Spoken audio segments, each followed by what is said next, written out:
Hello friends, मैं शालिनी पांडे स्वागत करती हूँ आपके अपने चैनल शालिनी बियॉन्ड स्टडी में। आज हम बात कर रहे हैं आपके आइडियोलॉजी पेपर के कुछ बचे हुए सवालों को, जिसमें मैंने आपको 15 सवाल जो है वो आपको करवा दिया था प्रीवियस वीडियो में। अगर आपने नहीं देखा है तो आप एक बार देख लीजिएगा। और ये हम अगले 15 सवाल आपके साथ जो है वो डिस्कस करने वाले हैं। तो 15 सवालों के बाद आज हम 16वें नंबर का सवाल कर रहे होंगे, जिसमें हम short type and long type जितने भी क्वेश्चन बन सकते हैं उन सारे क्वेश्चनों को जो है वो डिस्कस करेंगे। यूनिट 3 तक मैंने आपको उस वीडियो में जो शॉर्ट टाइप के जितने क्वेश्चन बन सकते थे वो मैंने आपको करवा दिया है। लेकिन आप भी जितने आपको लग सकता है, आपको लग रहा है कि हाँ ये क्वेश्चन बन सकता है, तो जो भी आप यूनिट पढ़ रहे हैं उससे खुद से भी क्वेश्चन निकालने का प्रयास करिएगा। अगर आप इस तरह से पढ़ते हैं तो डेफिनेटली आपका किसी भी कंडीशन में जो है वो इस बार नहीं रुकेगा एग्ज़ाम। ठीक है, तो इस तरीके से ही आप पढ़िएगा। मैंने जो क्वेश्चन करवाए हैं उसको अच्छे से पढ़ लीजिएगा। पीडीएफ टेलीग्राम पे डाल दिया गया है। उसके बाद खुद से भी क्वेश्चन बनाने का प्रयास करिएगा। रिवीजन के लिए आप वीडियोस देख सकते हैं, प्लेलिस्ट बनी हुई है, उसमें कंप्लीट आपको रिवीजन करवाया गया है। और जो भी बचे हुए हैं उनका भी मैं रिवीजन करवा दूंगी। थोड़ा सा समय लगेगा ज़रूर, लेकिन मैं करवा दूंगी आप लोगों के लिए। अदर सब्जेक्ट के वीडियो भी आपको मिल जाएंगे, तो परेशान नहीं होना है। बस आप लोग जितने भी लोग ये वीडियोस देख रहे हैं वो सभी लोग आपका किस पेपर में बैक लगा है एक बार ज़रूर कमेंट करके बता देंगे कि हाँ मैम मेरा इस पेपर में बैक है, जिससे मुझे आइडिया हो जाएगा कि ज़्यादातर किस पेपर में बच्चों का बैक लगा है। तो मैं उस हिसाब से उस पेपर के ज़्यादा से ज़्यादा क्वेश्चन आप लोगों के साथ डिस्कस कर दूँगी। बाकी मैं सभी पेपर्स के जितने क्वेश्चन बना सकते हैं हम इन कम टाइम में, हम आपके लिए वो सारे क्वेश्चन जो है वो आपको करवाने वाले हैं। आइए हम देखते हैं अपना 16वें नंबर का क्वेश्चन, जिसमें आपसे श्रवण यंत्र के मुख्य भाग कौन कौन से हैं वो पूछा गया है। आप जानते हैं कि जो श्रवण यंत्र होता है वो क्या करता है कि जो बाहर से साउंड आता है वो कम आवृत्ति कम तीव्रता की होती है। श्रवण यंत्र के माध्यम से उसकी आवृत्ति उसकी तीव्रता को बढ़ा करके बच्चे के कान तक पहुँचाया जाता है, जिससे वह सुनता है। तो जितने भी श्रवण यंत्र होते हैं उन सभी श्रवण यंत्र में ये कुछ मुख्य भाग होते हैं। मतलब कोई भी श्रवण यंत्र रहेगा तो उसमें एक माइक्रोफोन जरूर लगा होगा, उसमें एक एम्पलीफायर भी जो है वो जरूर लगा होगा जो आवाज़ को एम्पलीफाई करके जो बच्चे के कान तक पहुंचाएगा। उसमें एक रिसीवर भी लगा होगा जो आवाज़ को कैच करेगा, मतलब जो भी एनवायरनमेंट में जो भी साउंड है उसको रिसीव करने का काम करता है रिसीवर। तो रिसीवर भी जरूर लगा होता है। उसके बाद बैटरी, तो हर एक जो भी आपके जितने भी प्रकार के श्रवण यंत्र होंगे उसमें कोई ना कोई बैटरी जरूर लगी होगी। तो ये कुछ मुख्य भाग जो है वो आपके श्रवण यंत्र के होते हैं। यहाँ से ऑब्जेक्टिव टाइप क्वेश्चन भी पूछा जा सकता है। आपसे पूछा जा सकता है कि बताइए निम्नलिखित में से कौन सा श्रवण यंत्र के मुख्य भाग नहीं होते हैं। ठीक है, तो अगर आपको पता रहेगा, आपको याद करना है कि microphone, amplifier, receiver, battery. Microphone, amplifier, receiver, battery, ये 4 क्या होते हैं? मुख्य भाग होते हैं। हर एक प्रकार के श्रवण यंत्र में आपको माइक्रोफोन, एम्पलीफायर, बैटरी और जो है रिसीवर, ये सारी चीज़ें आपको लगी मिलेंगी। और भी बहुत सारे श्रवण यंत्र के और भी बहुत सारे भाग होते हैं, लेकिन वो किसी किसी श्रवण यंत्र में देखने को मिलेगा, किसी में नहीं। जैसे कार्ड जो होता है, कार्ड एक पतला सा तार होता है जिसके माध्यम से श्रवण यंत्र को जो है वो जोड़ा जाता है। तो किसी किसी में आपको कार्ड देखने को मिलेगा, किसी में नहीं देखने को मिलेगा। जैसे बीटी में आपको देखने को नहीं मिलेगा, वहीं अगर हम बात करते हैं कि पॉकेट लेवल श्रवण यंत्र में, तो पॉकेट लेवल में आपको कार्ड देखने को मिल जाएगा। ठीक है, तो अलग अलग बहुत सारे पार्ट श्रवण यंत्र के होते हैं, लेकिन कोई भी श्रवण यंत्र होगा उसमें माइक्रोफोन, एम्पलीफायर, रिसीवर और बैटरी, ये 4 चीज़ तो पक्का होंगी। इसके अलावा और भी पार्ट्स हो सकते हैं। तो ये अच्छे से आप दिमाग में बैठा लेंगे कि श्रवण यंत्र के 4 मुख्य भाग हैं। कौन कौन से? Microphone, amplifier, receiver and battery. 2-3 बार पढ़ेंगे फ्लो में, याद हो जाएगा आपको। उसके बाद श्रवण यंत्र के कितने प्रकार होते हैं वो हम देखेंगे। तो श्रवण यंत्र को मुख्यतः 2 भाग में बांटा गया है। मतलब कोई भी श्रवण यंत्र होगा, या तो वो व्यक्तिगत श्रवण यंत्र होगा या तो वो सामूहिक होगा। हर प्रकार के श्रवण यंत्र वो किसी भी टाइप का श्रवण यंत्र होगा, या तो वो व्यक्तिगत रूप से यूज किया जाएगा या तो वो समूह में यूज किया जाएगा। तो उसको हम मुख्य रूप से 2 भागों में बांटते हैं, एक व्यक्तिगत श्रवण यंत्र, एक आपका सामूहिक श्रवण यंत्र। अब हम देख रहे होंगे कि व्यक्तिगत श्रवण यंत्र के अंतर्गत कौन कौन से श्रवण यंत्र आपके आएंगे। बहुत सीक्वेंस में क्वेश्चन को लगाने का प्रयास किया गया है, फिर भी आप लोग जब षड्यंत्र पढ़ रहे होंगे तो वहाँ से क्वेश्चन जरूर निकालेंगे। अपने दिमाग में ये रखिए कि मुझे हर टॉपिक से कम 3-4 क्वेश्चन तो बनाने ही बनाने हैं अपने मन से, ठीक है। अगर ये 50 क्वेश्चन और बाकी आप जो क्वेश्चन बनाते हैं उन क्वेश्चनों को, और बाकी एक बार अपना पूरा सिलेबस ओवरव्यू अगर आप करके जाते हैं एग्जाम में, तो डेफिनेटली आप इस बार एग्जाम को अच्छे से करके आएंगे। और अगर कोई भी टॉपिक आपको समझ में नहीं आ रहा है, जैसे आइडियोलॉजी मैनेजमेंट का कोई भी टॉपिक आप पढ़ रहे हैं, आपको नहीं समझ में आ रहा है कि हाँ ये क्या है, इसको कैसे क्या चीज़ें हैं, आपको नहीं समझ में आ रहा है वो चीज़ें, तो आप कमेंट में जो है लिख सकते हैं कि मैम ये वाला टॉपिक मुझे समझ में नहीं आ रहा है। हर एक टॉपिक के वीडियोज़ बना दिए गए हैं, लेकिन व्यूज़ कम होने की वजह से हो सकता है आपको वीडियोज़ ना मिल रहे हों। तो अगर आप कमेंट करते हैं कि मुझे ये टॉपिक समझ में नहीं आ रहा है या फिर इसका मुझको वीडियो चाहिए, तो मैं उसका जो लिंक होगा वो मैं आपके कमेंट बॉक्स में ही मैं आपको दे दूंगी, जहां से आप वो वीडियो देख पाएंगे। तो ये भी एक तरीका है, आप कर सकते हैं। अगर पॉसिबल होगा उस टॉपिक पे वीडियोस बनाना, और अगर नहीं बनाया गया होगा तो मैं दोबारा से वीडियो बना के आप तक पहुंचा दूंगी। तो ये मेरी तरफ से आप लोगों के लिए थोड़ी सी हेल्प रहेगी। आप लोग भी हमारी हेल्प कर सकते हैं वीडियो को ज़्यादा से ज़्यादा बच्चों तक पहुँचा करके। चलिए देखते हैं व्यक्तिगत षड्यंत्र जो है वो उसके अंतर्गत कौन कौन सा षड्यंत्र आता है। बहुत अच्छे से आपको पता होना चाहिए कि व्यक्तिगत, जिसे आप इंडिविजुअल हियरिंग एड्स कहते हैं, उस इंडिविजुअल हियरिंग एड के अंतर्गत कौन कौन से हियरिंग एड आते हैं। तो आप नाम भी नोट करेंगे, याद भी आपको रखना है कि पॉकेट लेवल जो हियरिंग एड होता है वो व्यक्तिगत होता है।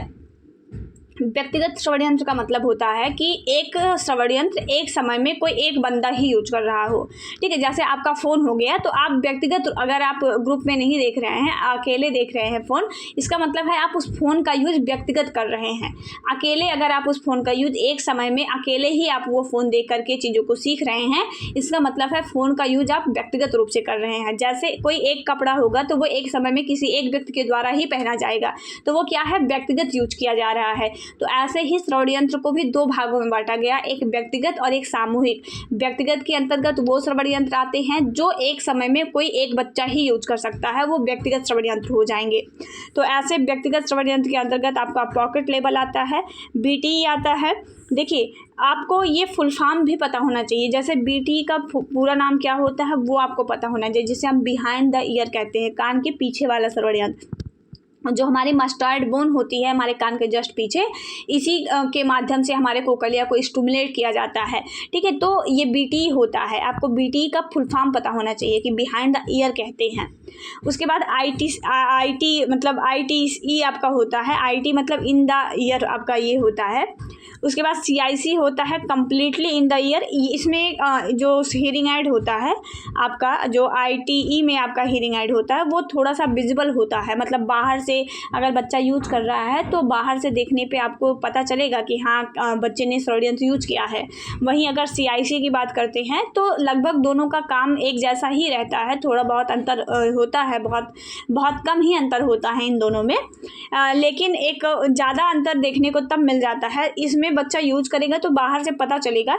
लेकिन ये जो होता है वो आपके जो एक्सटर्नल ईयर कैनाल होती है बच्चे का, तो उस एक्सटर्नल ईयर कैनाल में ही सारे सिस्टम को फिट कर दिया जाता है। मतलब जो हियरिंग एड ये होता है वो पूरा एक्सटर्नल ईयर कैनाल में पूरी तरह से उसे स्थापित कर दिया जाता है, जिससे पता नहीं चलता कि बच्चे ने षड्यंत्र लगा रखा है या फिर नहीं, ठीक है। तो ये आपका होता है, आपको दोनों पता होना चाहिए, IT और CIC। बाकी डिटेल में पढ़ना चाहते हैं तो दोनों पे वीडियोस बना हुआ है, आप वो देख सकते हैं। उसके बाद आपका चश्मा नुमा हियरिंग एड आता है, जिसे आप स्ट्रक्चरल हियरिंग एड कहते हैं। ये जिस तरीके से चश्मा लगाया जाता है तो ऐसे ही बच्चे के जो चश्मे होते हैं उसी चश्मे में जो है वो फिट कर दिया जाता है।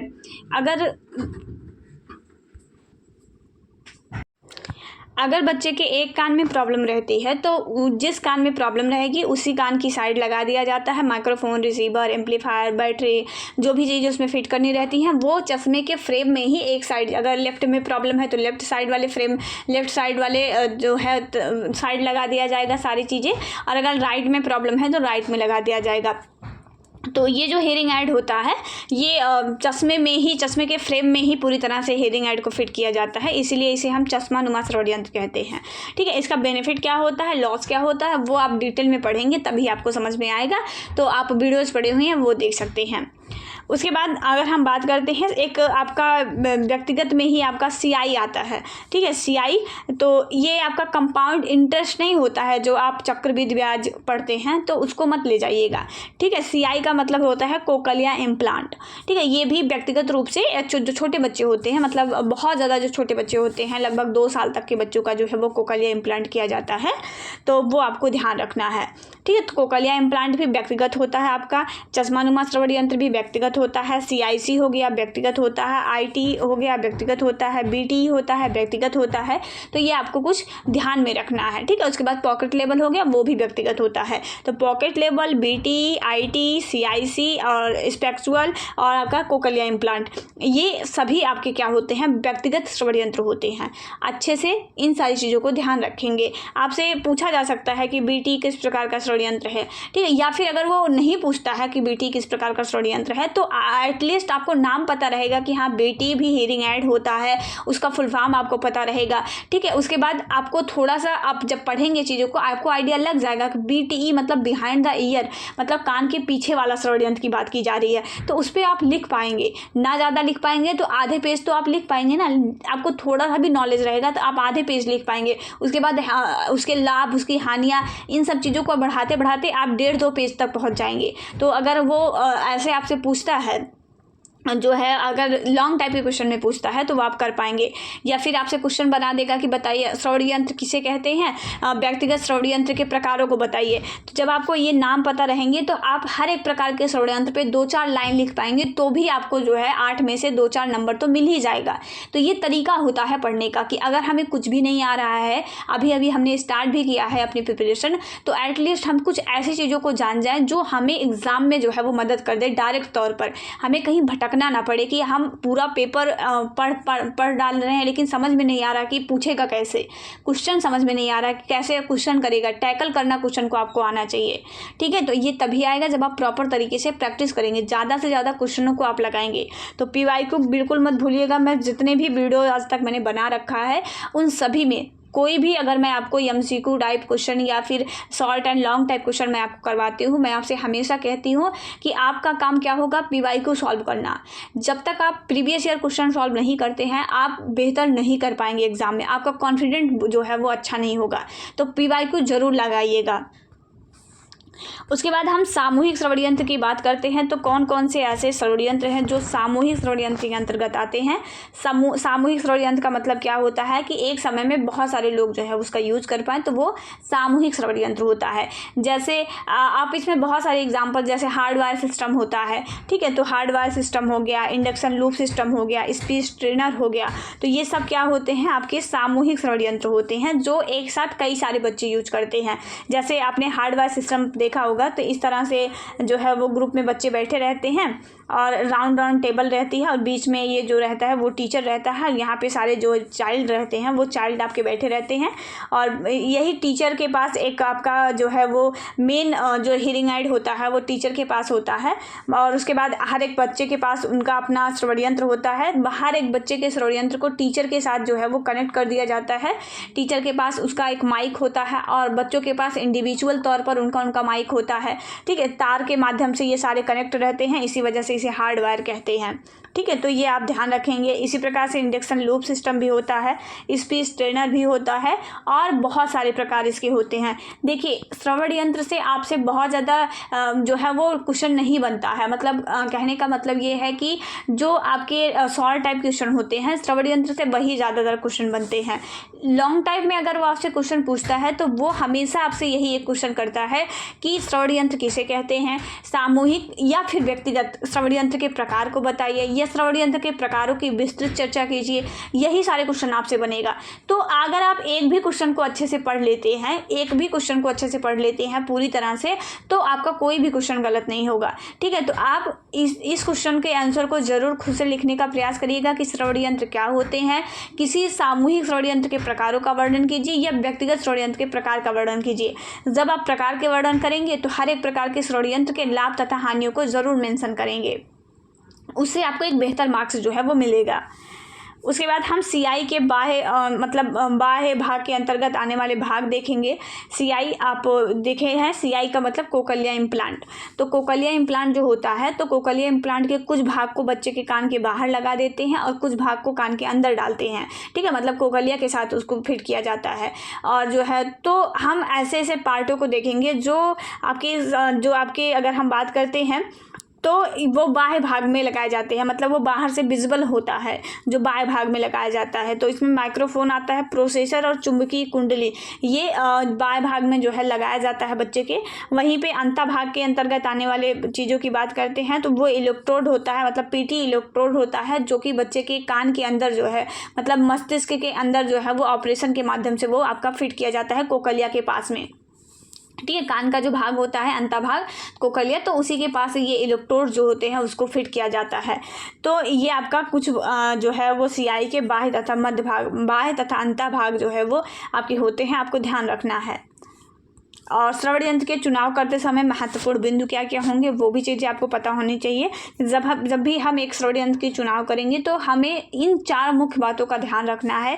सबसे पहले तो हमें बच्चे की उम्र का ध्यान रखना है कि बच्चे की उम्र क्या है, क्योंकि श्रवण यंत्र को बच्चे पूरी तरह से जो है वो सहन नहीं कर पाते हैं। उल्टी आना, इन सारी चीज़ें क्रियाकलाप बच्चों के साथ होने लगती है। तो सबसे पहले जब हम श्रवण यंत्र का चुनाव कर रहे हैं बच्चे के लिए, तो हमें बच्चे की उम्र का जो है वो ध्यान रखना चाहिए कि किस उम्र का बच्चा है।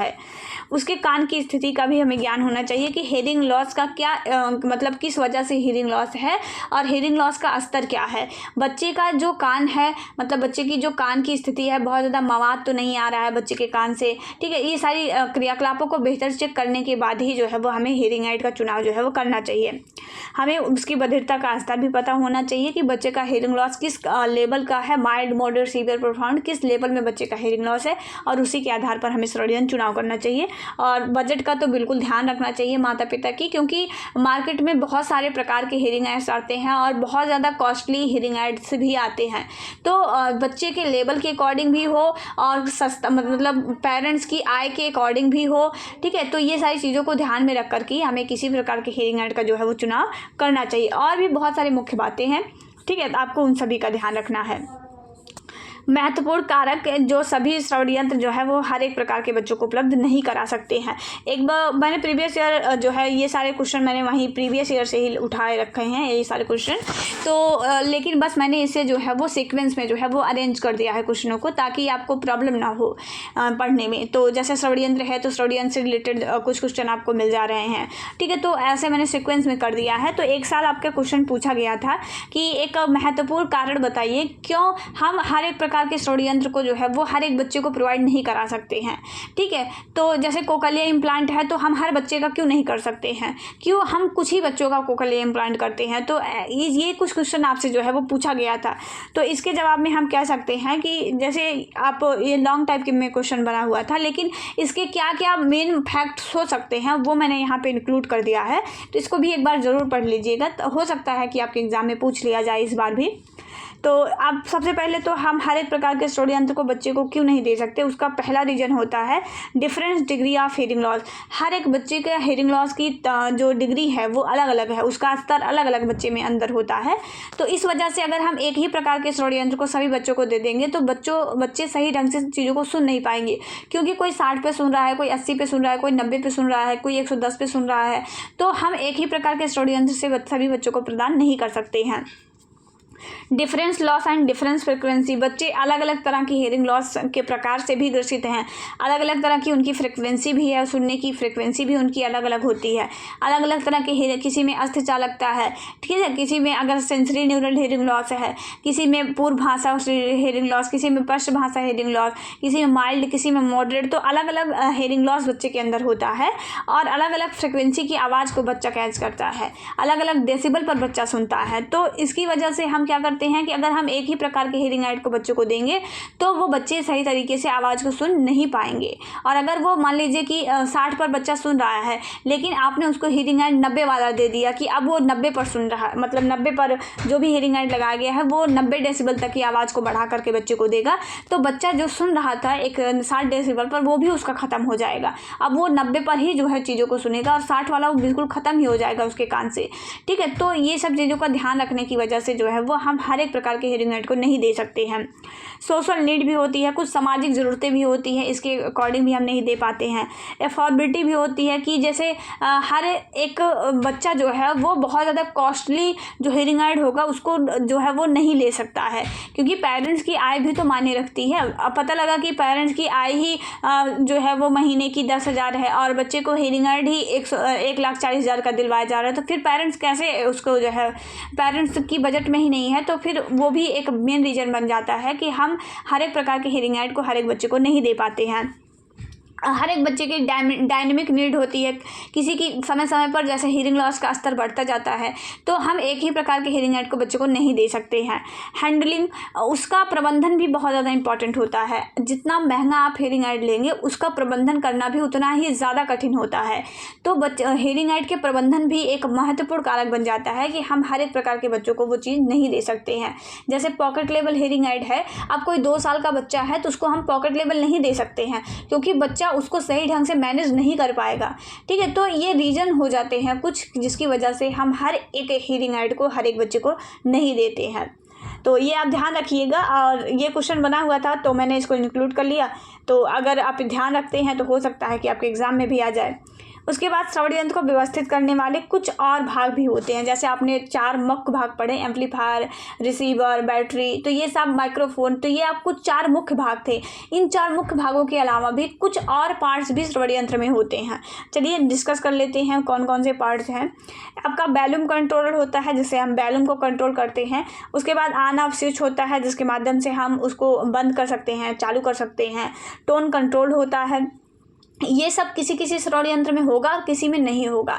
सभी श्रवण यंत्र में वो 4 पार्ट जो हैं वो मुख्य रूप से होते ही होते हैं, कोई भी श्रवण यंत्र रहेगा। लेकिन ये जो पार्ट्स आपको अभी बताए जा रहे हैं, ये किसी में होगा तो किसी में नहीं होगा। किसी में आपकी वॉल्यूम कंट्रोलर होता है तो किसी में नहीं होता है। किसी में बच्चा खुद से कंट्रोल कर पाएगा अपनी मतलब बाहर से आ रही आवाज़ को, किसी में वो नहीं कर पाता है। बच्चे जिस डेसिबल पर बच्चा सुन रहा होता है उसी पर सेट कर दिया जाता है। जब वो हियरिंग एड लेते हैं तो उस सेट रहता है कि हाँ ये बच्चा 60 पर सुनता है तो 60 पर वो सेट रहेगा। ठीक है, तो ये चीज़ें हो जाती हैं। लेकिन किसी किसी में वॉल्यूम कंट्रोल होता है, बच्चा अपने अकॉर्डिंग उसको तेज़ धीम आवाज़ को कर सकता है। उसके बाद टेलीकॉइल होता है। टेलीकॉइल एक तार की जो है वो कुंडली टाइप में आपका होता है टेलीकॉइल। उसके बाद कार्ड आपका होता है। उसके बाद बैटरी कंपार्टमेंट होता है। किसी किसी में बैटरी कंपार्टमेंट होता है। बैटरी तो सभी में होती है, तो लगभग बैटरी कंपार्टमेंट जो है वो सभी में पाया जाता है। उसके बाद क्लिप होता है। क्लिप जैसे आप पिन लेते हैं तो पिन का जो ढक्कन होता है पिन का, तो उस पिन के ढक्कन को आप पिन के ढक्कन की सहायता से आप आराम से पिन को अपनी जेब में जो है वो रख पाते हैं।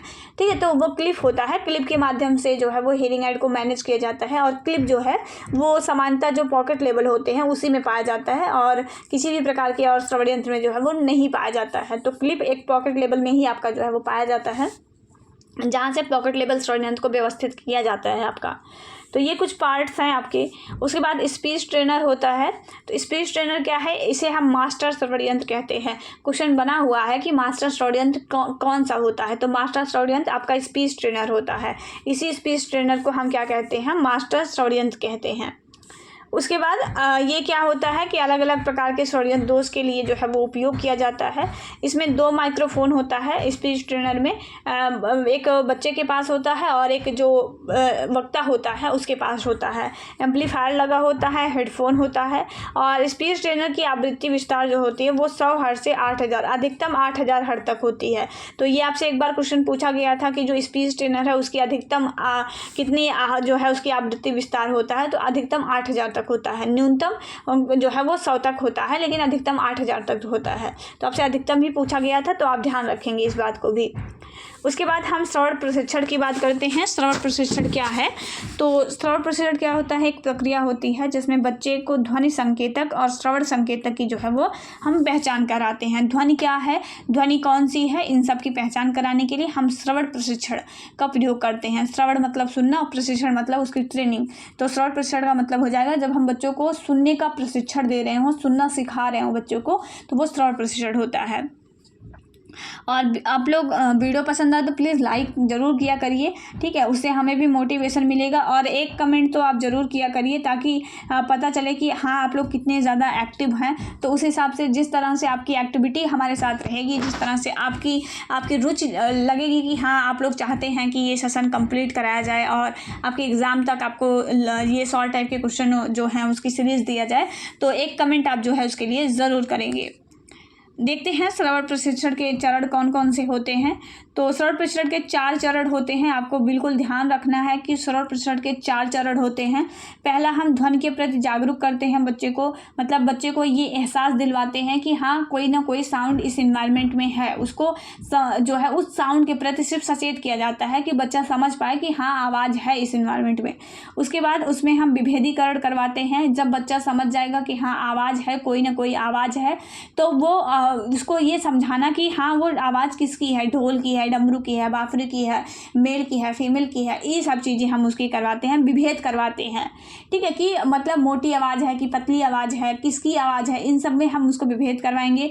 फिर अलग अलग आवाज़ की उसको हम पहचान करवाते हैं कि मम्मी की आवाज़ है, ये पापा की आवाज़ है। जैसे पहले हमने उसको मेल एंड फीमेल में डिफरेंस करना सिखाया कि मेल की आवाज़ कैसी होती है, फीमेल की आवाज़ कैसी होती है।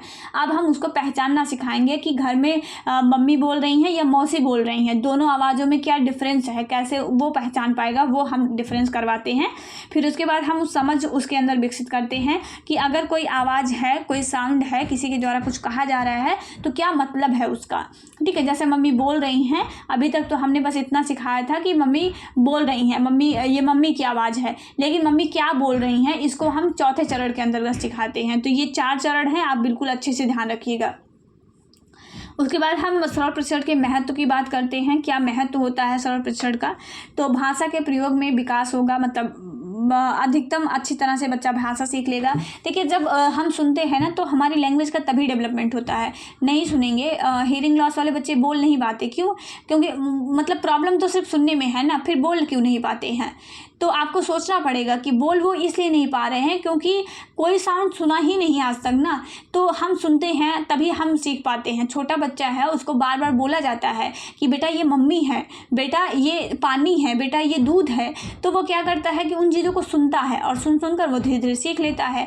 लेकिन ऐसा बच्चा जो बिल्कुल कोई आवाज़ सुना ही नहीं आज तक, तो वो क्या सीखेगा? इसी वजह से वो बोल ही नहीं पाते। हम इंग्लिश में बहुत अच्छी तरह से क्यों नहीं बात कर पा रहे हैं? 2-4 शब्द बोलकर हम क्यों रुक जाते हैं, नहीं बोल पाते आगे हम, क्यों? क्योंकि हमें उसके वर्ड्स नहीं पता ना, हम प्रॉपर उसका यूज़ नहीं करते हैं, हम सुनते नहीं हैं। अगर हम अपने इन्वायरमेंट में इंग्लिश के वर्ड्स को ही हमेशा सुनते रहें, हम भी इंग्लिश बोलने लगेंगे, बिल्कुल प्रॉब्लम नहीं होगी हमें इंग्लिश बोलने में। इंग्लिश के सॉन्ग सुनने के लिए क्यों बोला जाता है जब हम इंग्लिश सिखाते हैं बच्चों को किसी को? तो इसलिए बोला जाता है ना कि हमें किसी भी लैंग्वेज को सीखने के लिए एक प्रॉपर इन्वायरमेंट की ज़रूरत रहती है। जब हम एक प्रॉपर इन्वायरमेंट में रहेंगे, इंग्लिश के ही इन्वायरमेंट में रहेंगे ना, तो हम इंग्लिश बेहतर सीख जाएंगे। इसी प्रकार से हियरिंग लॉस वाला बच्चा, अगर हम उसको श्रवण प्रशिक्षण दिलवाते हैं, उसको सुनना सिखा देते हैं, समझना सिखा देते हैं साउंड की, तो अगर वो सुनने लगेगा, ठीक है, अगर उसके सुनने की क्षमता डेवलप हो जाएगी तो फिर उसकी लैंग्वेज का प्रयोग भी, मतलब वो भाषा के प्रयोग में भी जो है उसकी वृद्धि होगी, लैंग्वेज का प्रयोग कर पाएगा, वो उसकी वाणी बेहतर हो जाएगी, बोलना सीख जाएगा। भाषा आएगी ना तभी हम बोल पाएंगे।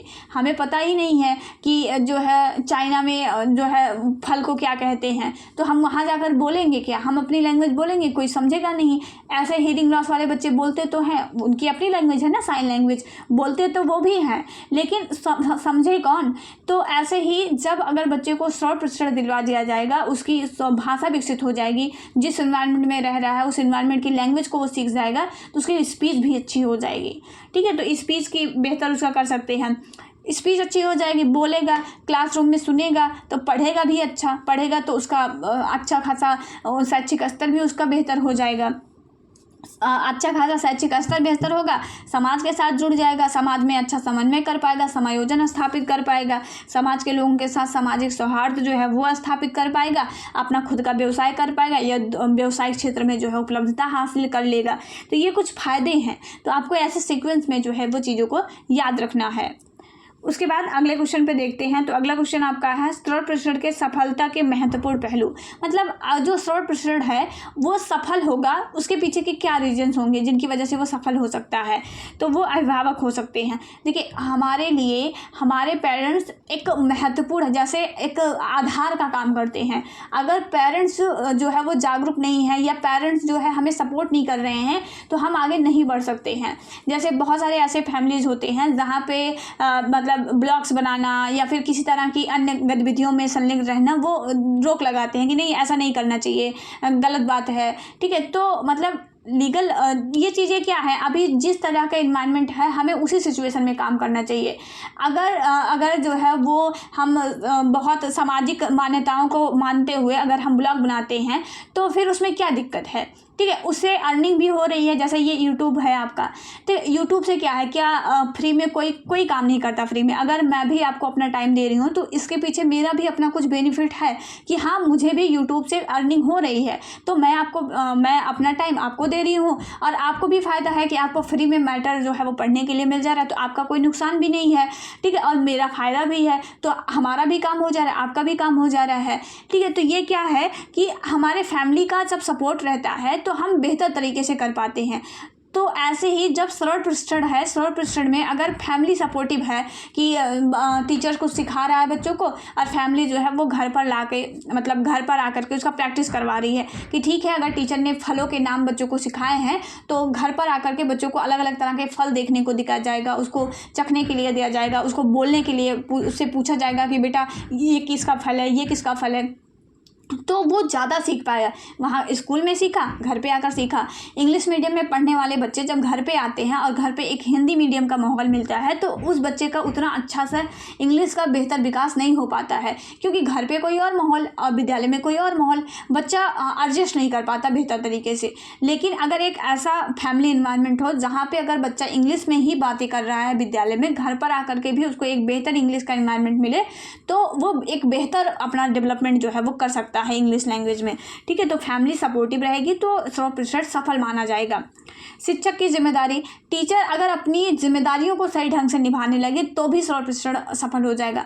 पता लगा बच्चे को भेज तो दिया गया है टीचर के पास, लेकिन टीचर मस्त अपना सो रहा है, बच्चों को कुछ सिखाता नहीं है और घर पे भेज देता है, तो इससे बच्चा नहीं सीख पाएगा, उसका 100% बेहतर नहीं हो पाएगा। लेकिन अगर टीचर जिम्मेदार है, वो काम कर रहा है आप लोगों के साथ, ठीक है, बेहतर तरीके से, तो उससे क्या होगा कि शिक्षक को जो है, मतलब शिक्षक अपनी जिम्मेदारी निभाएगा तो बच्चे का 100% बेहतर हो पाएगा।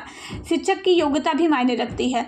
कोई ऐसा शिक्षक जिसको खुद ही नहीं पता हो कि स्पीच ट्रेनिंग कैसे दिया जाता है, अगर वो सिर्फ पैसे के लिए ये कह दे कि ठीक है मैं आपके बच्चों को स्पीच ट्रेनिंग दे दूंगा, लेकिन उसको पता ही नहीं है, उसके अंदर क्षमता ही नहीं है स्पीच ट्रेनिंग देने की, तो फिर वो बच्चे का बेहतर विकास नहीं हो पाएगा। तो 100% तब सफल होगा जब शिक्षक की योग्यता भी हो, शिक्षक अपनी जिम्मेदारियों को भी समझे और अभिभावक भी सपोर्टिव हो, तो पॉसिबल है कि बच्चे को बेहतर 100% मिलेगा। और उद्दीप्त वातावरण, ये तो बहुत ज़्यादा इंपॉर्टेंट है। एक बेहतर इन्वायरमेंट ज़रूरत रहती है जब 100% दिया जाता है कि बच्चों को ज़्यादा से ज़्यादा चीज़ों को सुनने का अवसर मिल रहा हो। और उचित प्रशिक्षक जो है वो आपके जो भी बच्चे को प्रशिक्षण दे रहे हैं वो पढ़े लिखे हों, समझदार हों, और वो जो भी 100% दे रहे हैं उनको बेहतर तरीके की जानकारियाँ हों। ठीक है, तो इस तरीके से हम 100% को सफल बना सकते हैं। एक लास्ट क्वेश्चन आपका, और बहुत इजी क्वेश्चन बार बार पूछा जाता है कि ध्वनि की तीव्रता का मापन हम किस में किया जाता है, तो डेसिबल है उसमें भी किया जाता है, लेकिन आपको ध्यान रखना है 2 dB होता है, इसीलिए मैंने इसको इंक्लूड कर दिया। और मैंने बहुत बार बता भी रखा है लेकिन फिर भी हमने इंक्लूड कर दिया। जब भी आप डेसिबल लिखेंगे तो ये वाला आपका राइट माना जाएगा। ये डेसिबल नहीं है, डेफ ब्लाइंड है, ध्यान से आप ध्यान दीजिएगा। अगर इस तरीके से लिखा गया है तो ये डेफ ब्लाइंड लिखा गया है। ठीक है, अब बधिरांधता पढ़ते हैं ना फर्स्ट पेपर में, तो वो वही लिखा गया है। आपको जब भी डी भी लिखनी है, एक डी स्मॉल रहेगा और बी कैपिटल, यही आप लिखेंगे, यही आपका राइट होगा। इसी वजह से मैंने ये क्वेश्चन इंक्लूड कर दिया था ताकि लास्ट में आपको ये जानकारी हो जाए, अगर आपको अभी तक जानकारी नहीं है तो ये थे आपके कुछ 30 क्वेश्चन। बाकी के बचे हुए 20 क्वेश्चन भी आपको जल्दी ही करवाए जाएंगे, तो ये आप नोट डाउन करके अपने अच्छे से प्रिपरेशन करिएगा। और जाते जाते एक काम आप ज़रूर करके जाइएगा, आपका किस पेपर में बैक है वो ज़रूर लिख दीजिएगा, ताकि ज़्यादा से ज़्यादा मुझे पता चले कि कमेंट देख करके जब मैं कमेंट रीड कर रही होंगी तो मुझे पता चलेगा कि हाँ इस पेपर के बच्चे जो हैं वो ज़्यादा हैं, इस पेपर में बच्चे का ज़्यादा बैक लगा है, तो उसके मैं ज़्यादा से ज़्यादा प्रैक्टिस आपको करवाऊंगी। बाकी मैं सारे पेपर का आपको प्रैक्टिस करवा रही होंगी, लेकिन आपका जिस पेपर में बैक लगा हो तो एक बार ज़रूर कमेंट में लिखेंगे, ताकि पता चल सके कि किस क्वेश्चन किस पेपर में बच्चों के ज़्यादा बैक लगे हुए हैं।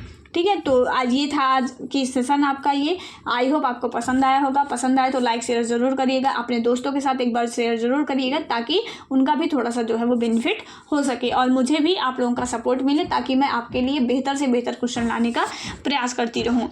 तो मिलेंगे नए वीडियो में, अपना ख्याल रखिएगा। जय हिंद, वंदे मातरम।